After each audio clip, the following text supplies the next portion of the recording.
Caríssimo internauta da TV Web São Caetano, nós vamos tratar. O X da questão hoje é o assunto da maior atualidade. Eu, pessoalmente, com relação a este assunto, tenho precaução e inquietação, mas eu não tenho a solução.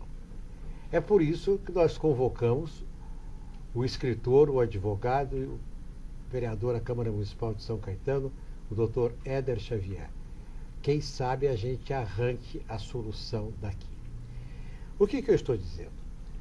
Há cerca de 2 anos começaram algumas manifestações no país. Resumidamente, todo mundo acompanhou, manifestações pacíficas, etc. De um tempo a esta parte, essas manifestações estão sendo maculadas por cenas de violência e por atos de vandalismo. Quebra-quebra, coisa e tal. Fala-se, inclusive, na participação de pessoas do chamado crime organizado nos saques de lojas por onde passa o movimento. Ora, se é uma minoria que o governo sabe quem é, se tem tudo um capuz preto, por que não resolve esse problema através da própria legislação? Ninguém pode fazer concentração sem avisar o poder público. Se o doutor Éder Xavier quiser fazer um comício aqui em São Caetano, com todo o seu prestígio, a sua posição política e profissional, ele tem que comunicar à autoridade policial. Pretendo fazer uma manifestação pública em tal lugar, de tal hora a tal hora, possivelmente regimentando isso e aquilo. Isso é no mundo inteiro, é assim. Qual é a minha preocupação? Essa é a minha inquietação. Agora vamos à minha preocupação. A minha preocupação é que esses movimentos venham a dar uma imagem ruim dos próximos tempos durante a Copa do Mundo. Mas quem tem a solução é o Dr. Éder Xavier. Ney Gonçalves Dias. O programa X da Questão, na Web TV São Caetano, Nossa Cidade é o Canal, é o programa que me deixa muito, muito, muito feliz por estar junto com você. Mas esta felicidade pessoal também tem um problema da responsabilidade. O Ney Gonçalves Dias falando que eu vou dar a solução é uma grande responsabilidade. Então, sem a pretensão de solucionar nada, mas para participar, para a alegria de estar com você, aprender com você, Ney. Eu li um livro, chama A Multidão. É do Gustave Le Bon. Não é o Gustavo Baena, porque era do século XIX. E o Baena não estava nascido aqui na Terra nessa época. Ele devia já existir, porque a vida é una e a existência são muitas. Mas o Gustave Le Bon faz uma diferença, ele situa bem. Entra aí no internauta, o amigo que pode acompanhar o nosso programa. Você vai lá no Google, Gustave, né? Gustave, é francês, Gustave, tira o O lá para Gustave, L-E, Bon, B-O-N. E vai verificar essa história da diferença que ele faz entre multidão e povo. Então, o povo está dando algum recado? O povo, não tá, para mim, não está dando recado nenhum, não. Quem dá recado desse tipo do que nós estamos aqui conversando, dessas manifestações que você diz, que começaram há 2 anos no Brasil e que está na possibilidade de vir a ocorrer agora, que é ano eleitoral, ano de Copa, e que alguém está dizendo assim, olha, nós vamos brigar, hein? Nós vamos falar da Copa, vamos falar mal da Copa, bem da Copa. Não é mais como os anos 70, que quando o Brasil ganhou, tinha uma musiquinha, você lembra? Pra frente, Brasil, salve a seleção. Era uma beleza, todo mundo feliz. Diziam até que o futebol era usado pelos militares num certo tempo para que o povo não pensasse e tal, tal. Então o Le Bon faz essa diferença entre povo e multidão. Então eu sustento aqui que não é o povo que está dando recado nenhum, nem que está fazendo nada. Porque a diferença entre povo e multidão entre Le Bon e que eu adoto, e que creio, e que acho que é sensato, tenho a certeza que é sensato, é de que povo conhece a sua história de verdade. Conhece a conquista e o sacrifício que foram feitos pelos seus antepassados para ter aquele espaço, para ter aquele território. Povo não é levado como a multidão por um grito. Quando é multidão que não tem consciência do seu espaço, do seu tempo, da sua cultura. Por exemplo, eu posso dizer, sem desmérito, porque tudo tem o seu lado bom, e que o Japão tem um povo, até que a Argentina tem um povo.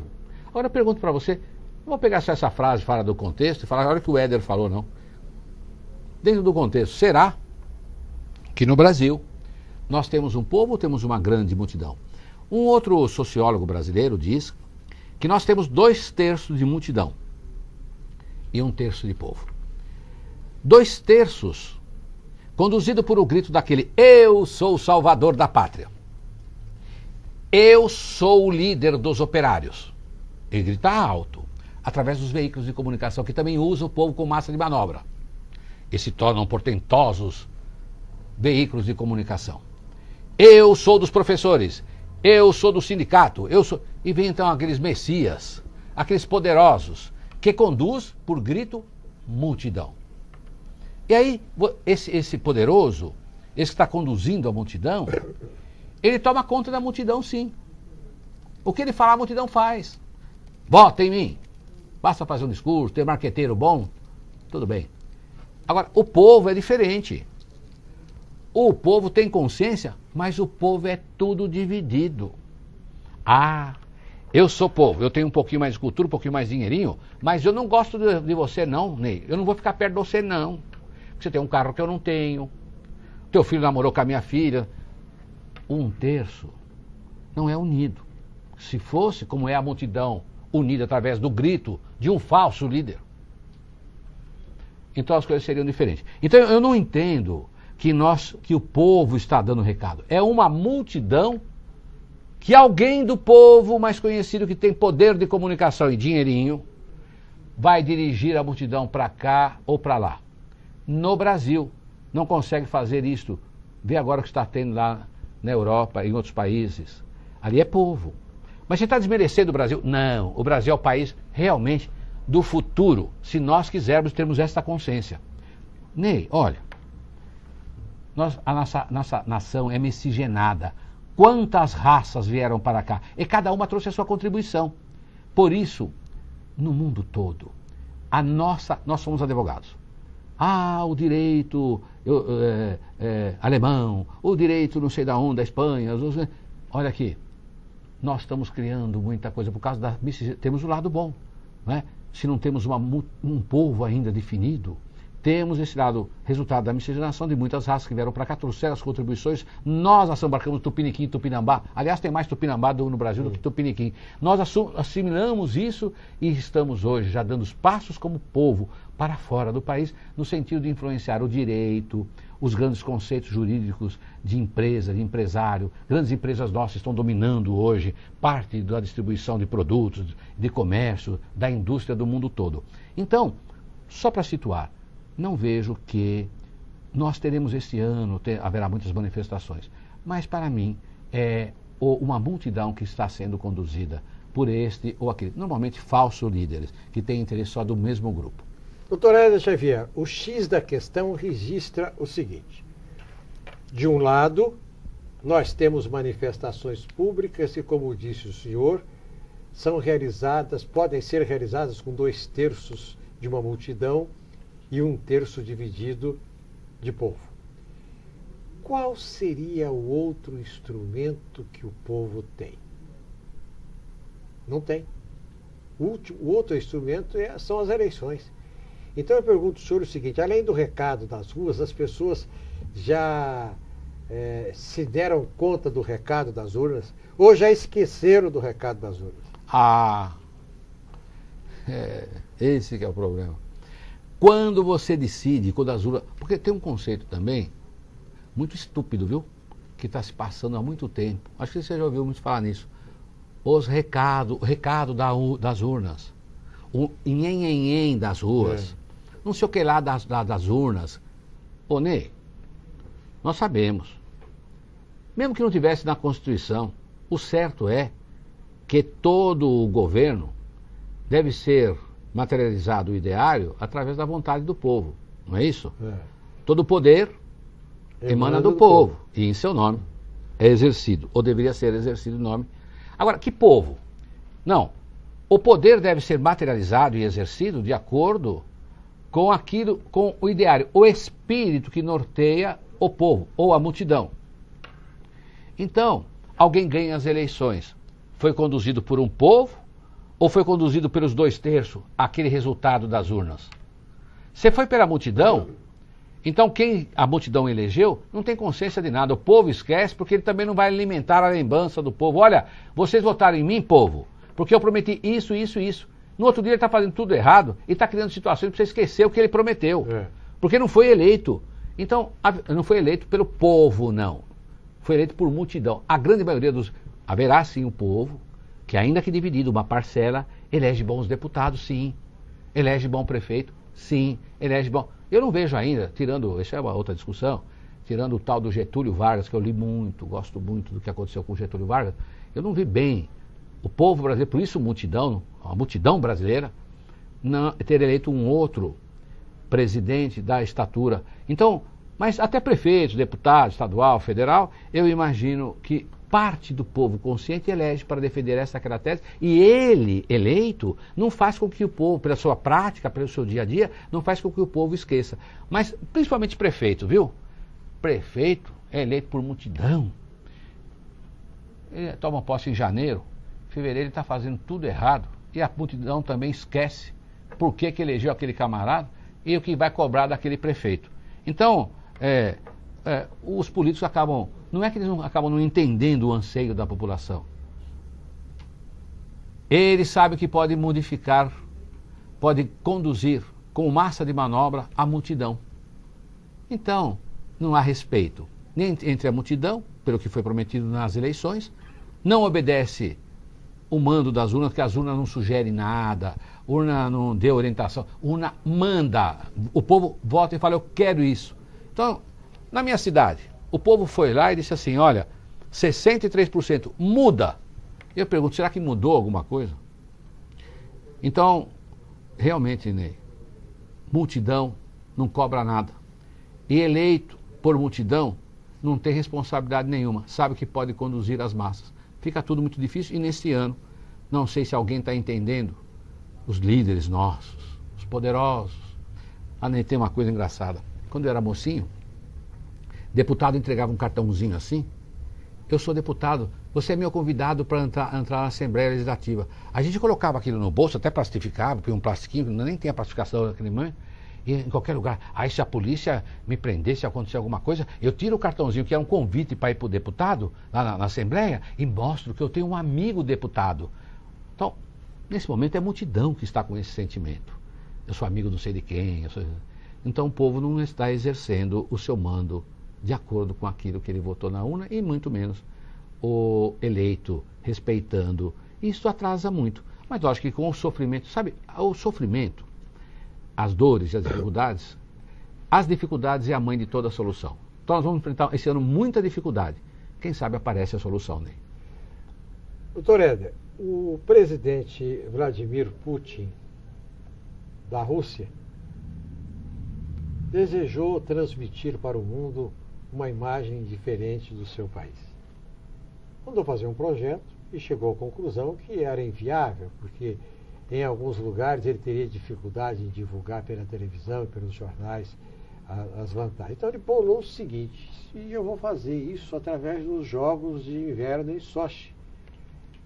Vai ser o ano que vem, eu vou transformar aquilo num paraíso de gelo e vou mostrar para o mundo a nova Rússia. Muito bem. Com exceção dos banheiros, que eram coletivos, que eles acho que não tinham ideia direito como é que era isso aqui, né, no Ocidente, porque lá é a parte oriental. A verdade é que quem acompanhou pela televisão viu que, primeiro, foi um gasto exorbitante. Segundo, as coisas foram perfeitas. Terceiro, foi transmitiu para o mundo realmente uma imagem espetacular. Eu pergunto para o doutor Éder Xavier o seguinte, o Brasil vai ter o mesmo resultado com a Copa do Mundo agora de junho, daqui a 1 minuto.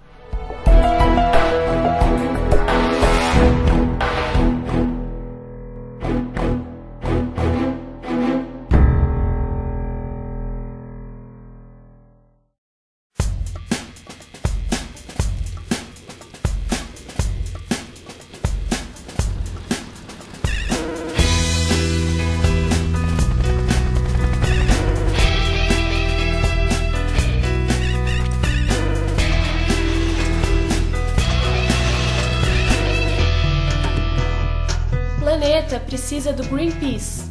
O Greenpeace precisa de você. Junte-se a nós!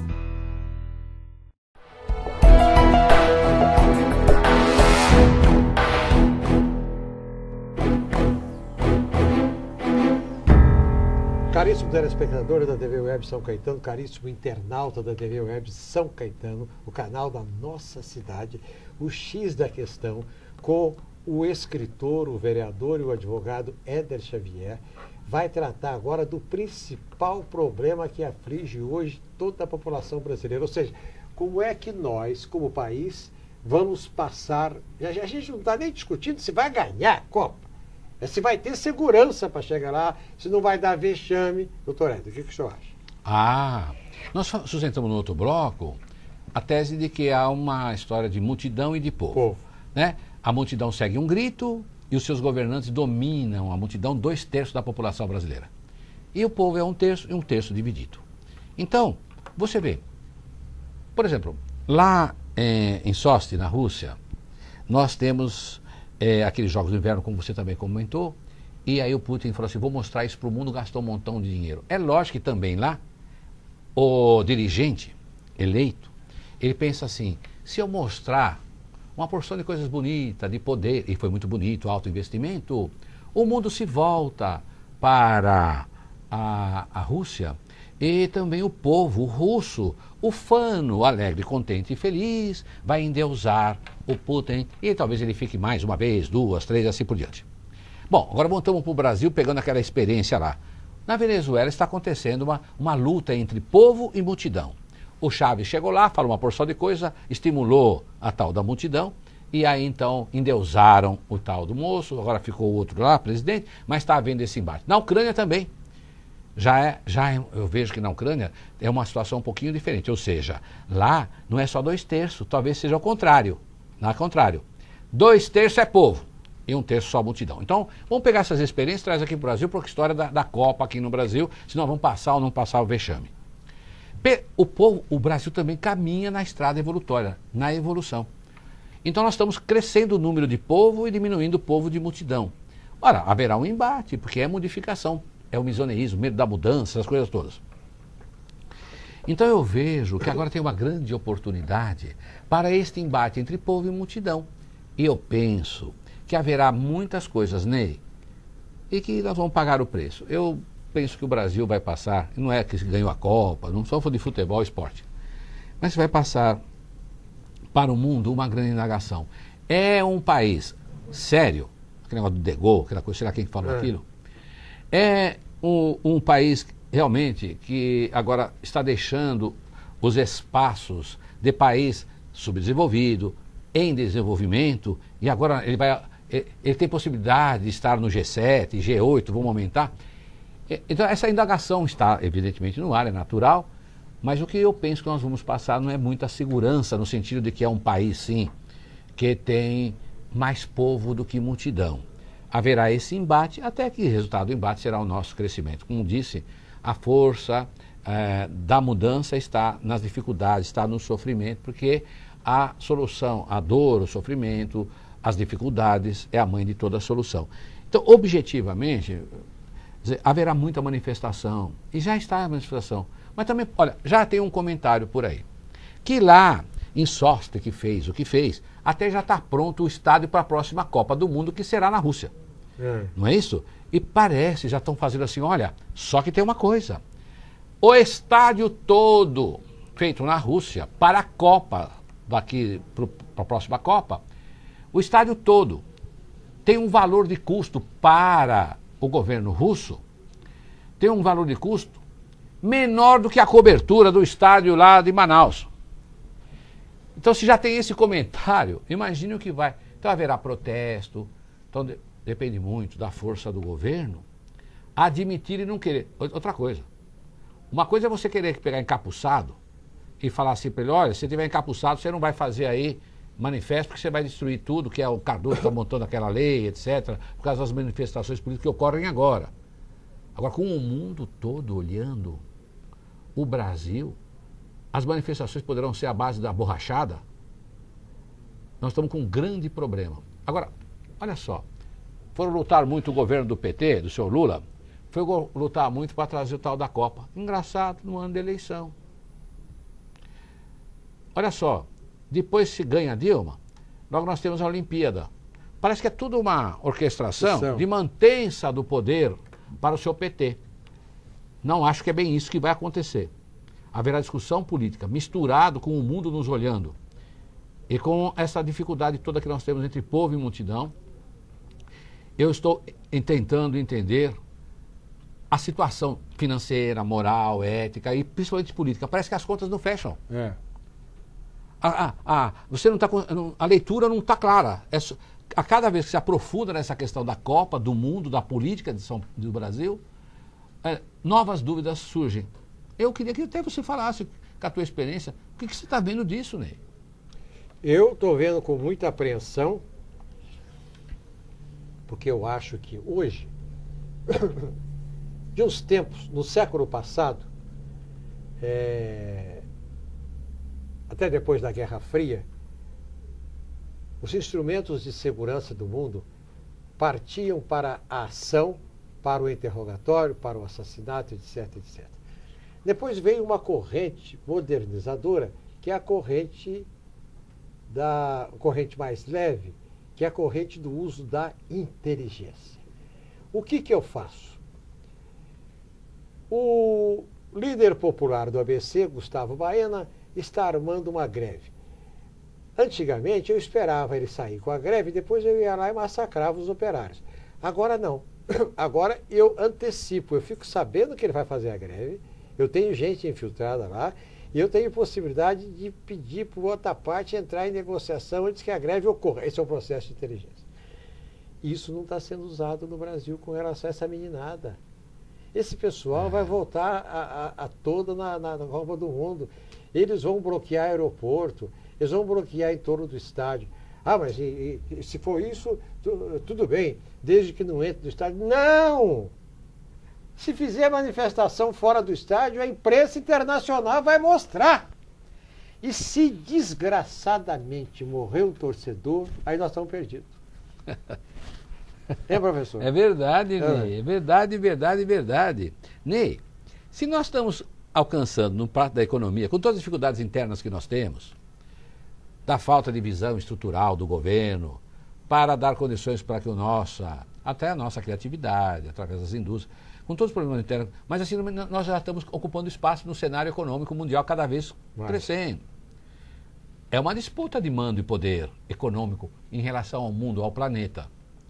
Você acha mesmo que quando morrer alguém, como você falou, algum torcedor tiver problema aqui, as televisões americanas, as televisões de país da Europa, na carne, de qualquer outro segmento, você acha que eles vão minimizar?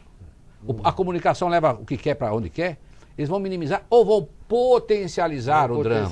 Olha aqui, aquele país é tudo de... Olha, nós pensávamos que estava evoluindo, mas aquele país é tudo de índio mesmo, tudo de gente da safada, sei lá que não presta. Porque, olha, pararam os aeroportos, morreu não sei quem, não tem trânsito, não tem segurança, não tem nada no estádio, não acabou a obra. Vão detonar o nosso país. Então, seu PT, seu Lula, todo mundo ficou muito feliz. Será que nós estávamos mesmo no momento político, estrategista? Ô, seu Golbery, o senhor pensava muito... O senhor faleceu, né? Seu Golbery do Couto e Silva. Pensava 20 anos lá na frente. E ninguém está falando aqui que o militarismo não é bom, né? Mas será que alguém não pensou quando ia trazer essa responsabilidade? Nós estávamos preparados? Era momento para trazer isso para cá? Nem estou falando se custou muito. Nem estou falando do legado. Não é que essa conversa de legado... Olha o custo e todas essas coisas. Nem estou entrando nisso. Estou dizendo, nós estávamos preparados para mostrar para o mundo o que nós somos realmente. Ney, estou com você. E quero apostar uma pizza aí com quem estiver assistindo a gente. Vai ser duro. O que nós vamos passar para o mundo todo, a imagem. E depois, para reabilitar isso, vão dar muitos milhões para todos aqueles que nos representam, para as embaixadas, embaixadores, etc, etc. Tentar minimizar. Isso aqui, o legado, é de alto custo para apagar a história negativa. Esse é meu ponto de vista, que nós vamos passar do país.